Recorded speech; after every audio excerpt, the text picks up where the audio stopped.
இந்த பல மொழிகளுக்கிடையே சிறந்தே பிறந்த என் அன்னை தமிழுக்கு இந்த நல்ல நேரத்தில் வணக்கங்களை உரித்தாக்கி, தமிழால் வாழ்ந்து கொண்டிருக்கக்கூடிய நடுவர்களுக்கு மத்தியில் தமிழால் வாழ்ந்து கொண்டிருக்கக்கூடிய நடுவர்களுக்கு மத்தியில் நல்ல கருத்துக்களை மக்கள் மனதில் பதிய வைக்க வேண்டும் என்று தமிழுக்காகவே வாழ்ந்து கொண்டிருக்கக்கூடிய நடுவர் அவர்களே உங்களை வணங்கணும். ரொம்ப நன்றிப்பா. இன்னைக்கு உனக்கு பேமெண்ட் கன்ஃபார்ம். நீ பேசு. உங்களை வணங்கணும்னு சொன்னா நடுவர் அவர்களே சொத்து பத்தோட கெத்தா வாழ்ற நாங்க வரணும். அழகா எங்காலதான் சொன்னா உங்களை பத்தி பாடும் பொழுது, என்ன பத்தி? நீ பொட்டு வச்ச தங்க கூடம் ஊருக்கு நீ மகுடம் பேரு சொல்லும் தொட்டி தொட்டி என்று உங்களையும் வாழ்த்தி வணங்கி நன்றி. கான மயிலோசை, களத்து மணி நெல்லோசை, வாழை இலையோசை, வஞ்சியர்கை மத்தோசை, இந்த அத்தனை ஓசை விடவும் சிறப்பான ஓசை எது என்று கேட்டால் அது இந்த வானக்கொட்டாய் மக்களுடைய கைத்தட்டல் ஓசைதான் என்பதை நிரூபித்து அமர்ந்திருக்கக்கூடிய மக்களுக்கு வணக்கம். நடுவர் அவர்களே, நீங்க இந்த மண்ணை சாதாரணமா நினைச்சிடாதீங்க கோபி. உண்மையிலுமே இதை நான் முன்னுரையிலேயே சொல்லணும்னு நினைச்சேன். அப்படியே ஃப்ளோல அப்படியே மறந்துட்டேன். என்னன்னு கேட்டா, அண்ணன்ட்ட கேட்கும்போது இந்த பகுதிகளில் என்ன தொழில் அப்படின்னு கேட்கும்போது வேளாண்மை தான் எங்கள் உயிர் தொழிலாக இருக்கிறதுன்னு ஒரு வார்த்தையை சொன்னாங்க. உலகத்திலேயே முதன்மையான தொழில் எது தெரியுங்களா? வேளாண்மை தான். இந்த முத்துமாரியம்மன் கோவிலுக்குள் செல்லுகிற போது யாராவது செருப்பு போட்டுட்டு போவாங்களா? வெளியில கழட்டி விட்டுட்டு தானே போவோம். இதை இப்படியே நம்ம விவசாய நிலத்துக்குள்ள போகிற எந்த விவசாயியாவது செருப்பணிஞ்சிட்டு போறாங்களா? என்ன காரணம் தெரியுங்களா?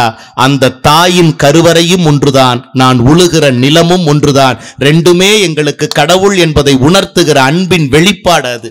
அது மட்டும் இல்லம்மா, பொதுவா உயிர்கள் வாடினால் கூட கவலைப்படாத பல சமூகம் வாழுகிற இந்த நாட்டுல, உயிர்கள் வாடினால் கூட மனம் வருத்தப்படாத மனிதர்கள் வாழுகிற இந்த உலகத்துல, தான் வளர்த்த பயிர்கள் வாடினால் கூட மனம் வாடுகிற, உயிர் வாடுகிற வேளாண் பெருமக்கள் வாழுகிற இந்த ஊர்.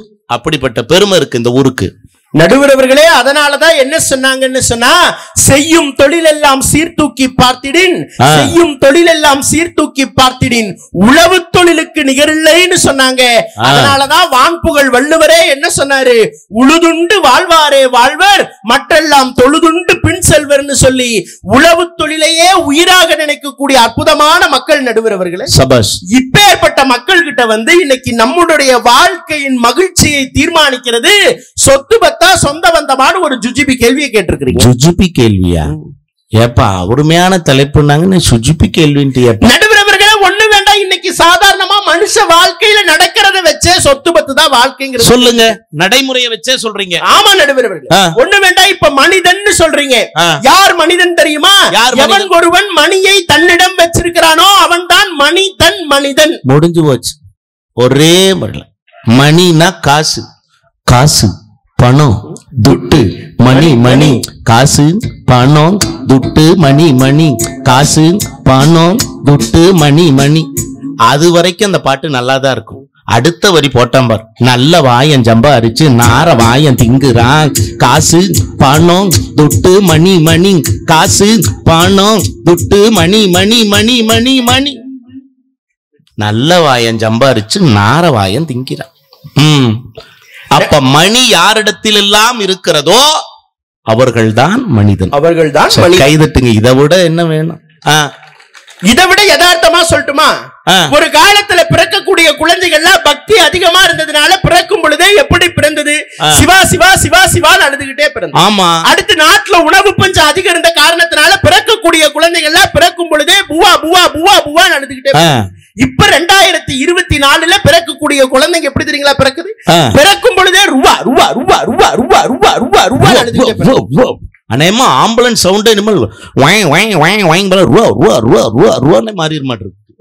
ஏன் நடுவர் அவர்களே, ஒண்ணு வேண்டாம். நீங்க சாமி கோயிலுக்கு போறீங்க. ஆமா. சாமி கோயிலுக்கு போகும் பொழுது நாமெல்லாம் சாமி தான் பெருசுன்னு நினைச்சுக்கிட்டு இருக்கோம். ஆமா. ஒண்ணு வேண்டாம். அந்த சாமிக்கு கற்பூரம் காட்டுற அந்த ஐயருடைய தட்டுல ஒரு 50 ரூபாய் போட்டு பாருங்க. ஈசர் அங்க நிக்கிறீங்க, தயவு செய்து இங்க வந்து வாங்க. ஆனா இங்க கிராமத்துல கோயில் எல்லாம் பாகுபாடே இல்ல. தட்டு காசு போடலனாலும் எல்லாருக்கும் ஒரே மாதிரி தான் இருக்காங்க. ஆனா நீங்க சொன்னது உண்மை தம்பி. எங்க ஊர்ல ஐயர் மந்திரத்தையே மாத்தினாரு. ஐயர் மந்திரம் எனக்கு அர்ச்சனை பண்ணுங்க சாமின்னு சொன்னார். அர்ச்சனை சுக்லாம்பிரதம் சசிவர்ணம் சதுர்பதம் சதன்னபதம் ஜாயே சர்வ விக்னோபசாந்தே 5 ரூபா போடாத 10 ரூபா போடு 20 ரூபா போடு கிழிஞ்ச நோட்டா போட்டினா 50 ரூபா நோட்டு போட்டினா குடும்பத்தோட நல்லா இருப்பேன் 100 ரூபா நோட்டு போட்டினா எல்லாரும் நல்லா இருப்பேன் மணியாட்டுக்கு ஓட்டு. நம்மளுக்கு ஐயர் தட்டுல தான் கிழிஞ்ச நோட்டா போடுவோம் பாத்திருக்கீங்களா?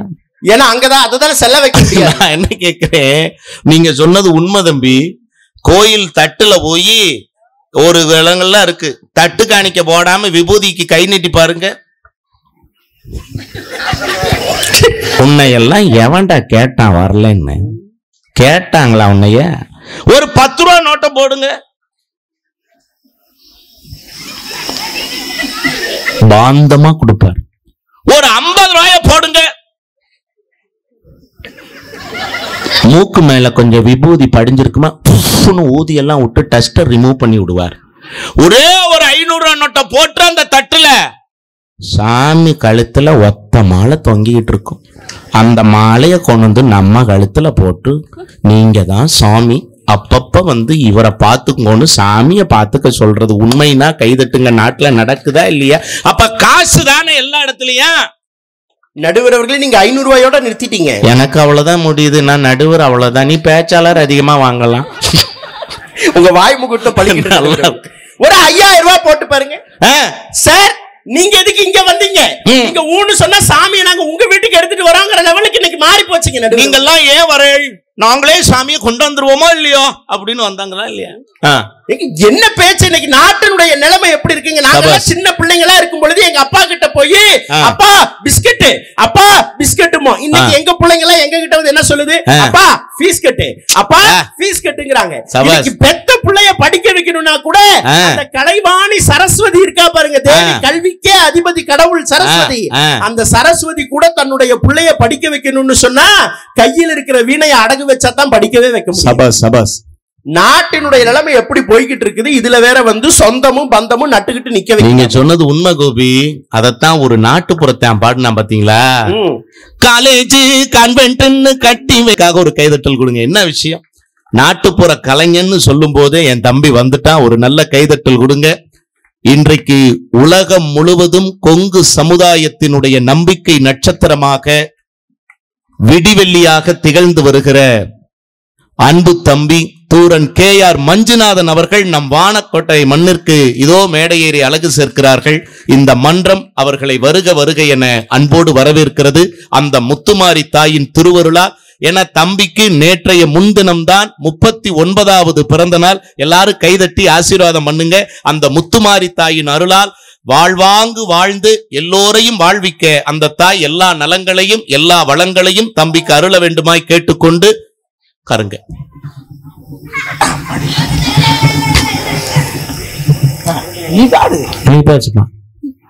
நடுவர் அவர்களே, குடும்பம்னு பேர் வச்சிருக்காங்க. ஆமா, ஆனா குடும்பம்ங்கிறது என்ன தெரியுங்களா? குடு இன்பம்ங்கிறது தான் குடும்பம்.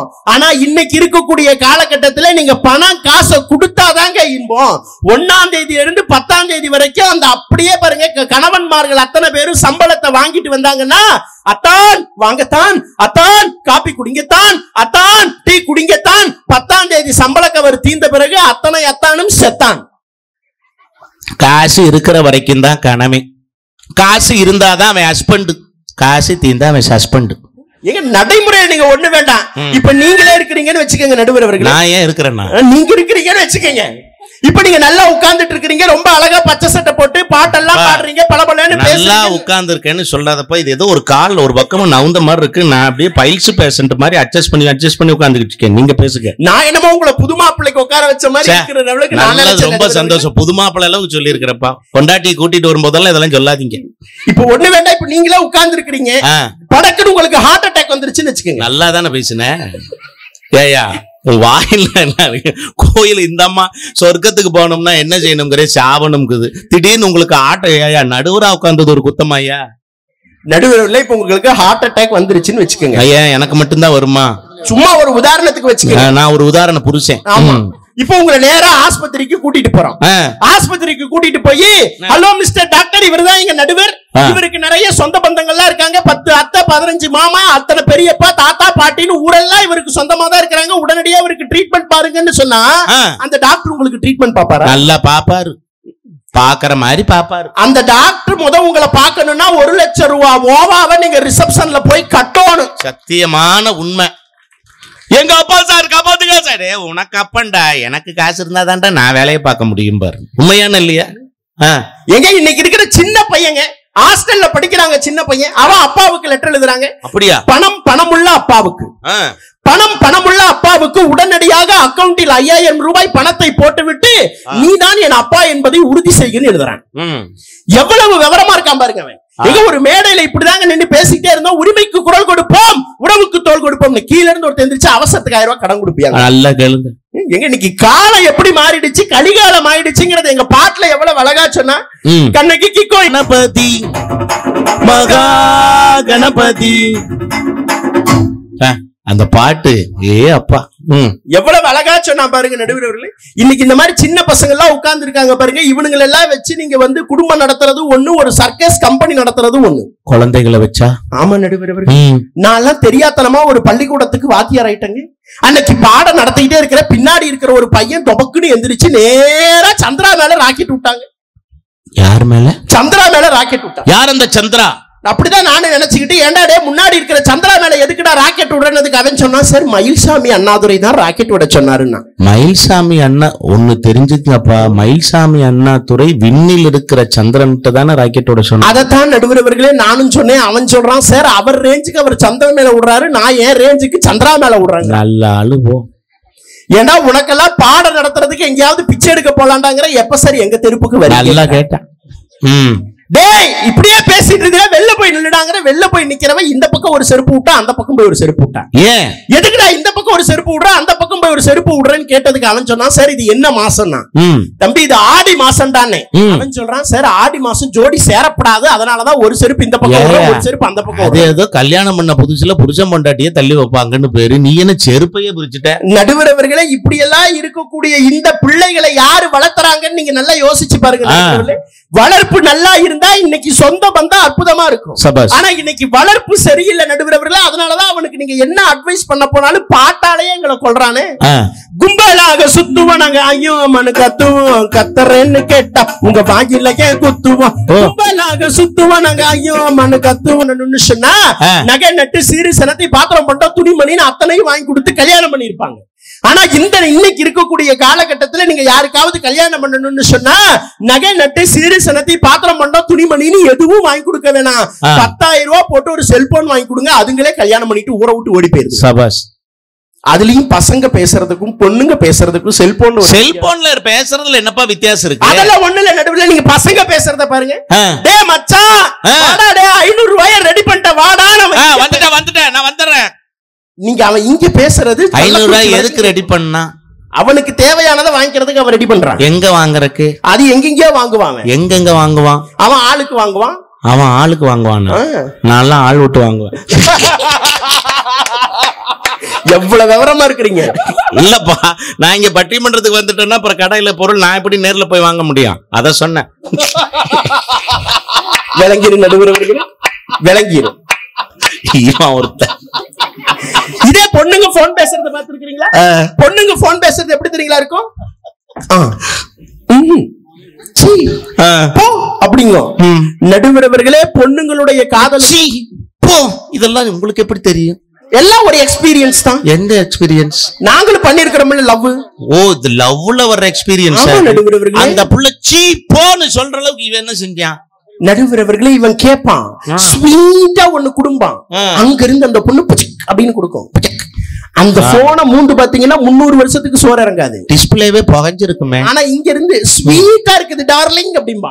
வேர்வை நாத்த குப்புக்குன்னு வாந்தி வரும். இதுல ஸ்வீட்டா இருக்குது டார்லிங். நடுவரவர்களே எவன் கூட வாழ்ந்தா நல்லா வாழலான்னு நினைக்கிறது பெண்களுடைய காதல். அவன் எவன் கூட வாழ்ந்தாலும் நல்லா வாழட்டுண்டான்னு நினைக்கிறது தான் நடுவரவர்களே பசங்களுடைய காதல். அடே அப்பா காதல் கூட இன்னைக்கு எப்படி மாறி போச்சு நடுவரவர்களே. ஆனா இந்த காலகட்டத்துல வந்துகிட்டு ஏதோ சொந்த பந்தம் எல்லாம் நிக்குதா நடுவரவர்களே. ஆம்பளைங்களுக்கு எல்லாம் என்னங்க ஆசை? ஆம்பளைங்களுக்கு என்ன ஆசை? அடக்கமான பொண்ணு மனைவியா வரணும் தான் ஆசைப்படுறோம். எங்க ஊர்லயும் 4 அடக்கமான பொண்ணு இருக்கு சுடுகாட்டுல.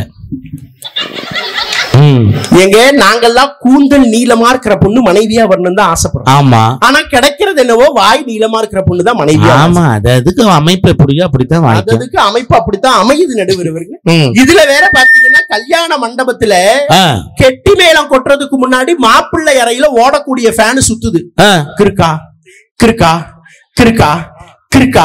அது சுத்துதா இல்ல ஏதாவது செய்தி சொல்லுதா? வார்னிங் கொடுக்குது. ஆனா நம்ம பையனுக்கு புரியவே புரியாது. ஆமா, அதுக்குள்ள அங்க இருந்து அந்த கிறுக்கா ஓடுறதுக்குள்ளேயே இங்க மந்திரம் சொல்லக்கூடிய ஐயரு ஓம் ஸ்வாஹா ஓம் ஸ்வாஹா நல்ல நேரம் முடியறதுக்குள்ள மாப்பிள்ளைய அழைச்சிட்டு வாங்க. அதோட மாப்பிள்ளைக்கு நல்ல நேரம் பிடிஸ் அதோட முடிஞ்சிடுது.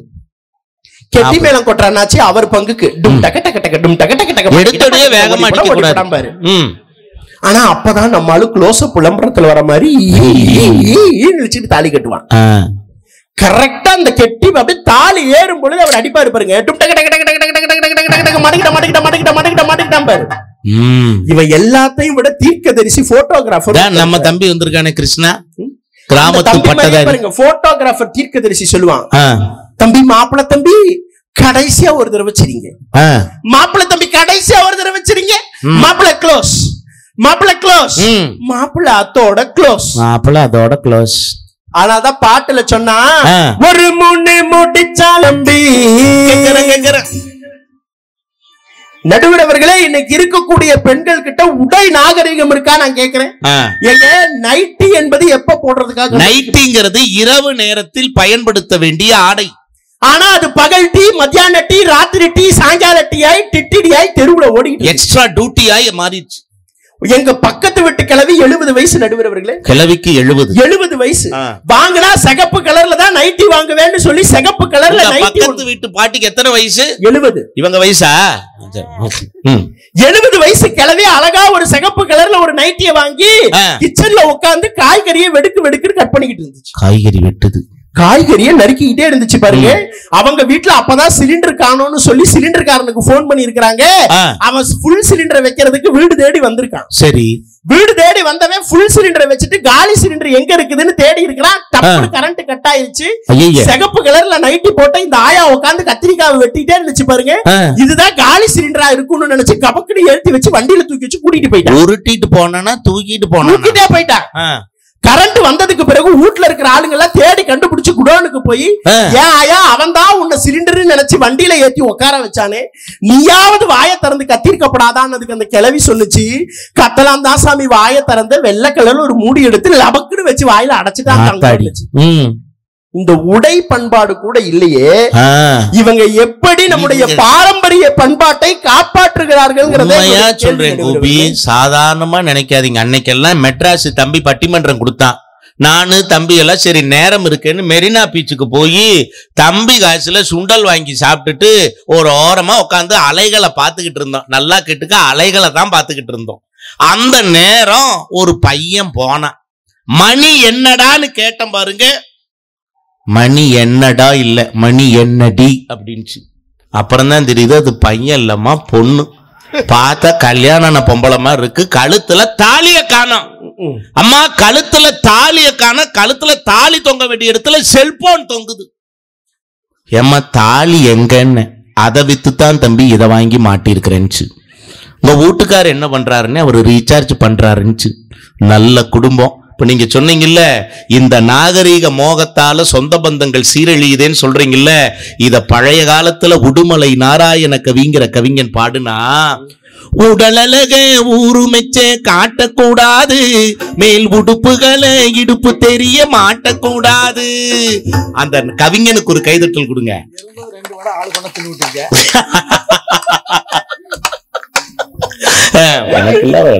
நடுவரவர்களே, ஒரு ஆண் யானையும் பெண் யானையும் ஆண் யானையும் பெண் யானையும் காட்டுக்குள்ள தண்ணி குடிக்கலான்னு போச்சு. அந்த காட்டுக்குள்ள தண்ணி தேடி போன இடத்துல கொஞ்சோண்டு குட்டையாட்டம் தண்ணி தேங்கி நின்னுச்சு. சரி, பெண் யானை கர்ப்பமுட்டு இருக்கக்கூடிய அந்த நேரத்துல ஆண் யானை என்ன நினைச்சது, நாம தான் ஒத்த உசுரா இருக்கிறோம், நம்முடைய மனைவி அந்த பெண் யானை நிறைய பல உசுரா இருக்கிறா, அவ எப்படியாவது அந்த தண்ணியை குடிக்கட்டும்னு சொல்லி குடிக்கிற மாதிரி பாவனை பண்ணுது. ஆண் யானை பெண் யானை குடிக்கட்டும்னு பெண் யானை என்ன நினைச்சது, நமக்காக நம்ம வீட்டுல இருக்கக்கூடிய ஆண் எவ்வளவோ கஷ்டப்படுறாரு, அவர் தண்ணிய குடிக்கட்டும்னு சொல்லி இது குடிக்கிற மாதிரி பாவனை பண்ணுது. அந்த ஆண் யானை குடிக்கிற மாதிரி பாவனை பண்ணுது.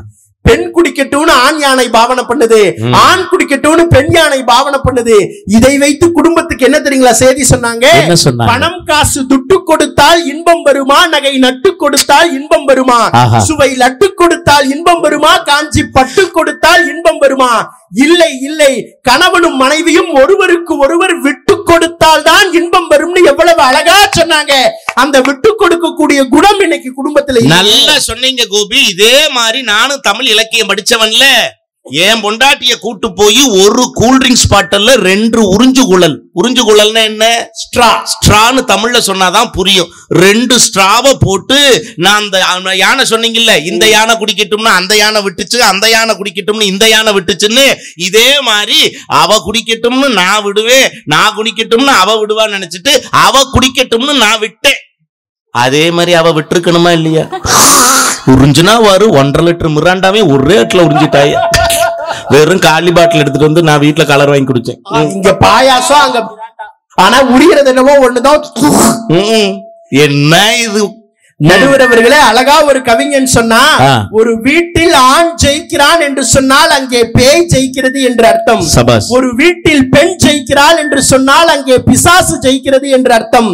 எந்த வீட்டில் கணவன் மனைவியிடம் தோற்கிறானோ, எந்த வீட்டில் மனைவி கணவனிடம் தோற்கிறாளோ, அங்கேதான் தேவதைகள் ஜெயிக்கிறது என்று அர்த்தம்னு குடும்ப வாழ்க்கைக்கு இலக்கணத்தை சொன்னாங்க.